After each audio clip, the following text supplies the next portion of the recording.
पशु भी प्रभु के वेणुनाद का श्रवण करें तो वो भी प्रभु के स्वरूप में लीन हो जाएं।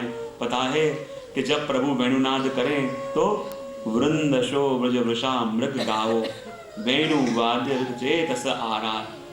कहते हैं कि जब वेणु बजावें प्रभु, और जो बैल हैं वो कहाँ पे हैं? वृक्ष के अंदर बांधे हुए हैं।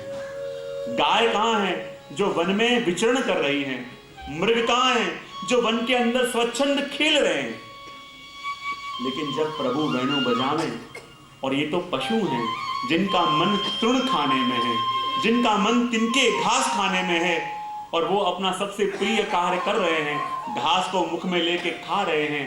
लेकिन जब प्रभु वेणु बजावें और कहते हैं वो बैल जो व्रज के अंदर बंधे हुए हैं, वो गाय और जो मृग जो वन में खुले घूम रहे हैं, जिनके मुख में घास के तिनके हैं, और जैसे ही प्रभु के वेणुनाद का श्रवण करें क्या दशा उनकी होती है? दंत दष्ट कवला दुत करना नेत्रिता लिखिता चित्रमिवासन।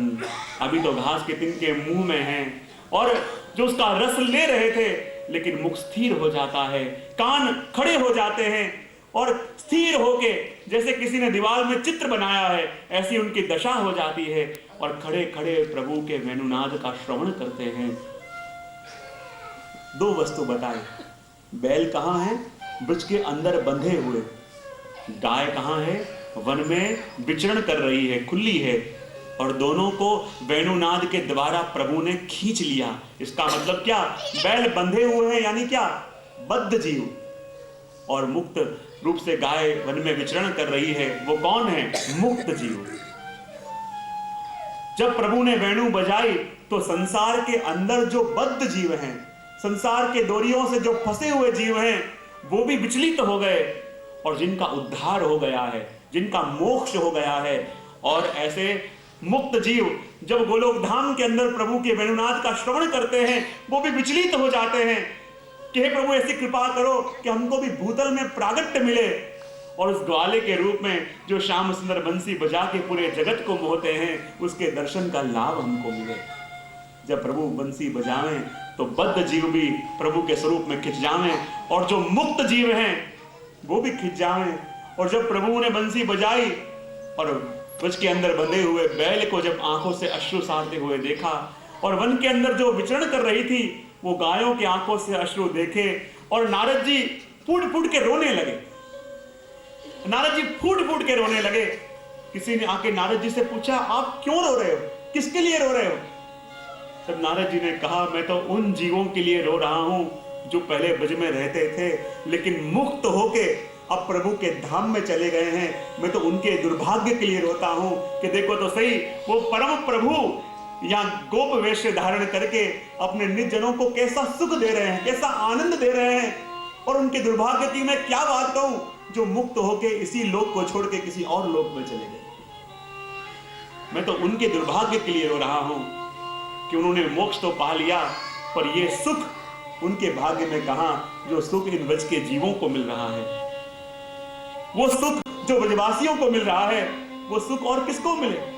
इसलिए तो कह दिया कि जब प्रभु वेणु बजावें और जो बैल बंधे हुए हैं, यानी संसार के रस्सियों से जो जकड़े हुए हैं, संसार के बंधनों से जो फंसे हुए हैं, ऐसे जीव रूपी बैल जब प्रभु वेणु बजावें, खुद तो प्रभु के पास जा नहीं सकते, लेकिन वेणु बजा के जब ठाकुर जी ने उसको अद्रामृत का पान कराया और बैल की क्या दशा हो गई, आंखें बंद हो गई। जो घास के तिनके वो खा रहे थे, ये तो मूढ़ हैं, ये तो पशु हैं जिनको पता नहीं कि प्रभु का अद्रामृत क्या होता है, लेकिन वो दशा उनकी हो गई, नेत्र बंद हो गए, आंखों से प्रभु के प्रेम के अश्रु बहने लगे। कर्ण आपने खड़े कर दिए और गायों ने भी कर्ण खड़े करके मानो कानों को दोना बना लिया, और दोना बना के ठाकुर जी के अद्रामृत को झीलने लगे।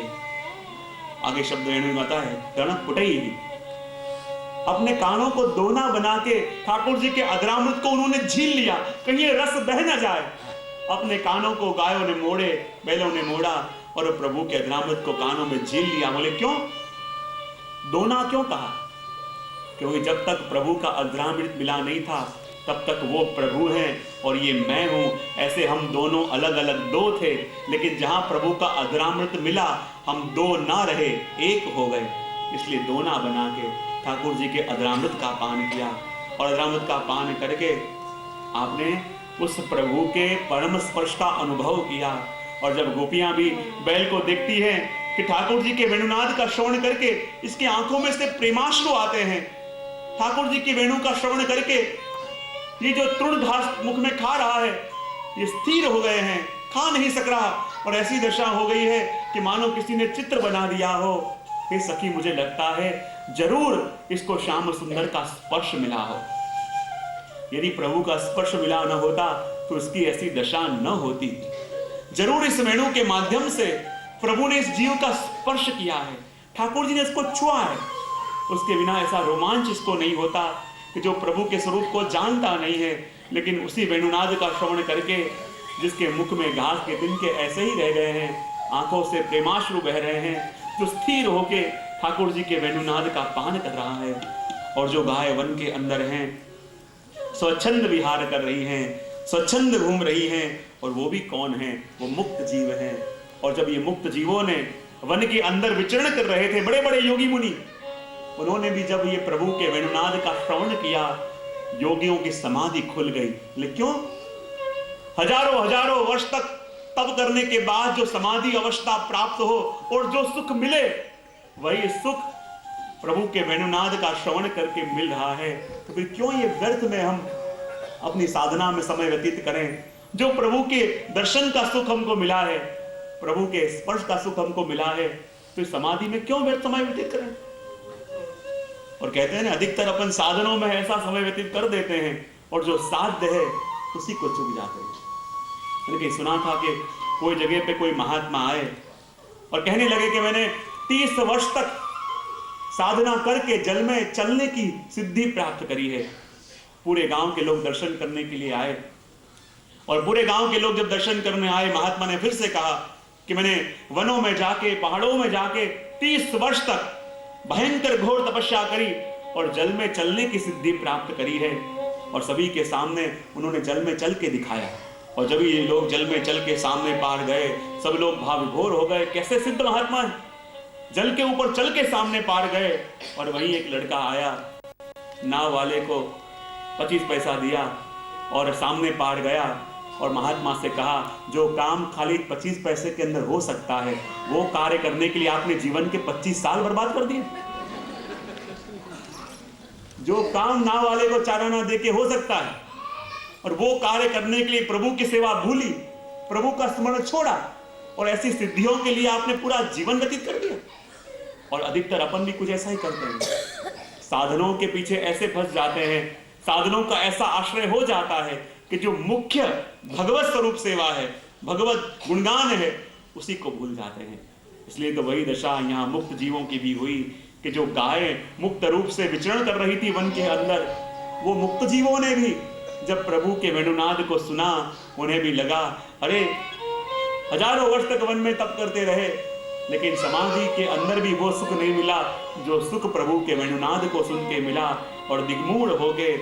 सखियां कहती हैं कि देखो तो सही, इन गायों ने, इन बैलों ने न तो आसन किया, न प्राणायाम किया, न प्रत्याहार किया, न धारणा, ध्यान, न समाधि करी, और उनको उन परम सेवा का सुख, उन परम आनंद का सुख ऐसे ही प्राप्त हो गया।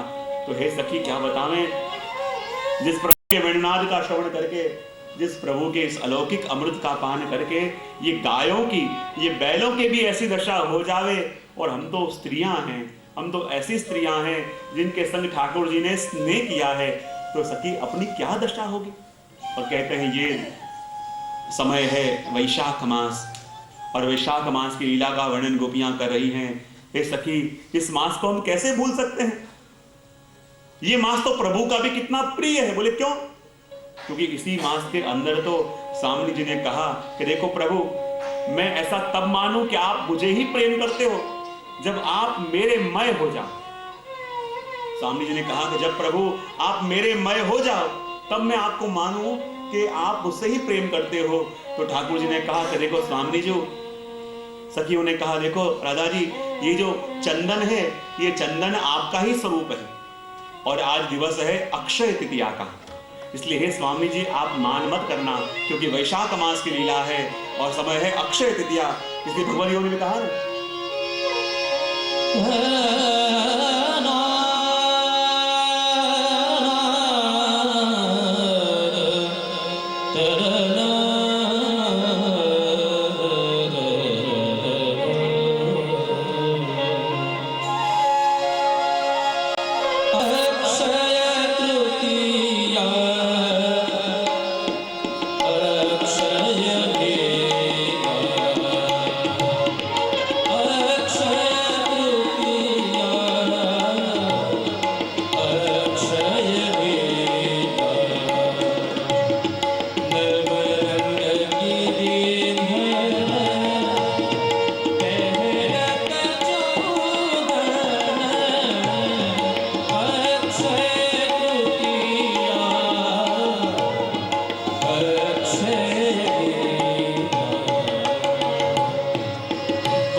कैसी है? अक्षय तृतीया अक्षय लीला। हे प्रभु, आपने ही तो कहा था कि वैशाख मास के अंदर जो अक्षय तृतीया आती है, और ये अक्षय तृतीया ऐसी है कि जिस दिन अक्षय लीला है, यानी उस लीला में कहीं भी कोई मान नहीं। इस दिन की लीला में कोई न तो ठाकुर जी मान करते हैं न स्वामिनी जी मान करती हैं, इसलिए इसको अक्षय लीला कही गई है। तो सखियां कहती है, हे प्रभु, वैशाख मास में तो ये अक्षय तृतीया है कि जिसमें कभी कोई मान नहीं करता, फिर प्रभु ये आप मान करके क्यों मन में पधारे? और देखो तो सही, इस अक्षय तृतीया के दिन ही परशुराम जयंती भी है। परशुराम भी प्रकटे थे, और परशुराम प्रभु आपका ही एक अवतार, और वो भी क्रोध का अवतार। और क्रोध 5 जगह रहता है ना, पंच महाभूतों में, और इसलिए शीतल करने के लिए ठाकुर जी के 5 स्थान पे चंदन की 5 गोलियां धराई। दक्षिण बाहु में, वाम बाहु में, हृदय पे और दोनों चरणारविंद में। बोले क्यों? क्योंकि चंदन है स्वामिनी जी का स्वरूप, और 5 स्थान पे ठाकुर जी को चंदन धराया, यानी क्या? सदा ठाकुर जी स्वामिनी जी के अधीन हैं। और हे प्रभु, ये तो वैशाख मास है, और इस दिन प्रभु आपने सुंदर कुल्हे जोड़ धरी, मकराकृत कुंडल धरे। बोले क्यों? कुल्हे जोड़ तो संयोगात्मक है। और देखो, जब काम को आपने दंड दिया, काम भयभीत हुआ और राधा जी के चरणों में आया, तब कहते हैं राधा जी ने अभयदान दिया, और आधि दैविक काम को राधा जी ने अपने चरणों में वास दिया। और जब ठाकुर जी पधारे और राधा जी को मनाने के लिए आपने अपना मस्तक राधा जी के चरणों में झुकाया, तो राधा जी के चरणों में रहा वही आदि दैविक काम मकराकृत कुंडल के रूप से ठाकुर जी के कर्णों में आ गए, और आदि दैविक काम वही मकराकृत कुंडल रूप से ठाकुर जी ने कर्णों में धारण किया, और अंदर की लीला और बाह्य लीला दोनों का उनको साक्षी बनाया, दोनों का अनुभव मिला। और कहते हैं ये लीला ऐसी है कि जिस लीला के अंदर ठाकुर जी कभी भी मान नहीं होता, ये तो अक्षय है, और लीला भी कभी खंडित नहीं होती। तो प्रभु ऐसे दिन आप हमको छोड़ के क्यों पधारे? ऐसी लीला में प्रभु आप हमको छोड़ के क्यों पधारे? और प्रभु ये वैशाख मास ऐसा है कि जिस दिन प्रभु आप ही का एक अवतार नरसिंह जयंती भी आती है। क्योंकि देखो प्रभु, इसी मास के अंदर 14 को अपने ही भक्त के वचन सार्थक करने के लिए कि मेरे भगवान स्तंभ के अंदर हैं, और प्रभु आप प्रगटे, तो प्रभु हम कब से कह रही हैं प्रभु आप हमारे हो, आप हमारे हो, तो प्रभु हमारे सामने क्यों नहीं प्रकटते? ये प्रभु वही मास है, ये वही वैशाख मास है कि जिस मास के अंदर अपने नन्हे से भक्त के ये वचन कि हाँ मेरे प्रभु इस लकड़ी के खंभे में भी हैं, और उसके वचन सिद्ध करने के लिए जो भगवान आप लकड़ी के खंभे में से प्रकट हो गए, और ये वही मास है। और हम गोपियां कह रही कि प्रभु प्रकटो प्रकटो, आप क्यों नहीं प्रकट रहे? तो वही मास है जिसमें आपने नरसिंह अवतार लिया। भगवत जी कहते हैं एक पंक्ति के अंदर,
जिस मास में अपने जन प्रहलाद के लिए आप प्रगटे थे, तो प्रभु उसी मास में उसी लीला की सुधि आपको करवाते हैं जो उस समय आप छोटे से बालक की तोतले वचन के ऊपर आप प्रकट सकते हो। तो ये हजारों गोपियां प्रभु आपको पुकार रही हैं, प्रभु आपके लिए रो रही हैं, प्रभु आपके लिए तड़प रही हैं, तो प्रभु आप हमको ऐसा वियोग क्यों करा रहे हो? ये वैशाख मास की लीला के स्मरण इस युग्म के द्वारा करवाया। अब आगे के युग्म के अंदर जेठ मास की लीला है, तो आइए उसका अपन गान करें और फिर उसका दर्शन अपन करें। बरहीना सबक धातु बनाशे, बरहीना सबक धातु बनाशे, मल्ल परिबर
पहली सखी ने चैत्र मास की लीला में क्या दर्शन किया कि जब भगवान वेणु बजावे और उस वेणु को सुन के देवता और उनकी स्त्रियां भी मोहित हो जाएं।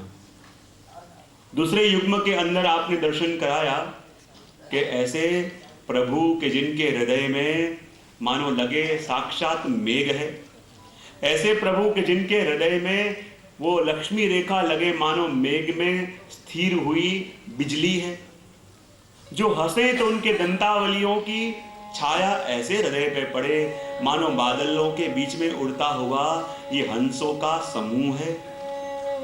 और जब वो प्रभु बंसी बजावें तो उन प्रभु की बंसी को सुन के जो बैल हैं, जो गाय हैं, वो साधारण पशु भी प्रभु के स्वरूप से ऐसे आकृष्ट हो जाएं कि बंसी को सुन के उनकी भी समाधि लग जाए, आंखों में से प्रेमाश्रु आने लगे और स्थिर होके प्रभु के वेणुनाद को सुने। जो हे सखी, ये वेणुनाद को सुन के पशु की दशा भी ऐसी होती है, तो हम तो ये ब्रज की स्त्रियां हैं जिन्होंने प्रभु से स्नेह किया है, हमारी क्या दशा हुई होगी। तीसरी सखी आगे आई, कहने लगी अरे सखी क्या बताऊं। बोले तू कौन सी मास की लीला कह रही है। उसने कहा जेठ मास की लीला। और ज्येष्ठ मास की लीला का वर्णन करते हुए कहने लगी अरे क्या बताऊं, एक बार जब मैं वृंदावन में जा रही थी और क्या देखा, सामने से ठाकुर जी पधार रहे हैं, पर आज प्रभु अकेले नहीं थे, संग में दाऊ जी हैं, संग में सारे सखा हैं। और जैसे ही प्रभु के स्वरूप को मैंने देखा, मैं झाड़ों के पीछे छुप गई और क्या देखा, प्रभु कैसे हैं, बरहीन स्तवक धातु पलाशही बद्ध मल्ल परिवर्ण विडम्ब।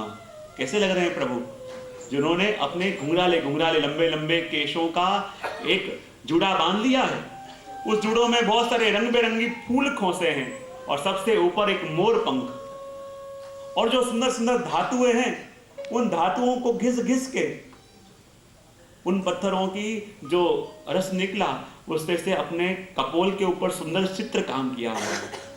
और ऐसे मल्ल काश का धारण करके ऐसे मल्ल की तरह जैसे कोई मल्ल युद्ध लड़ने आ रहा हो, ऐसे स्वरूप में मैंने प्रभु के दर्शन करे। और क्या बताऊं, ठाकुर जी अकेले नहीं हैं, संग में ठाकुर जी के सखा भी हैं, दाऊ जी भी हैं, और उनके संग अनेक अनेक आनंद विनोद करके जा रहे हैं। और हे सखी, मैंने देख लिया जब ये स्वरूप में प्रभु के दर्शन करे, समझा प्रभु से अधिक चतुर कोई नहीं हो सकता। बोले क्यों, प्रभु ने माथे पे फूलों के गुच्छे लगाए हुए हैं, मोरपंख लगाया हुआ है, और जब वन में प्रभु पधारे और तुझे लगा कि प्रभु से चतुर कोई नहीं। बोले हाँ। बोले क्यों, प्रभु को किसी को प्रसन्न करना बड़ा अच्छा आता है।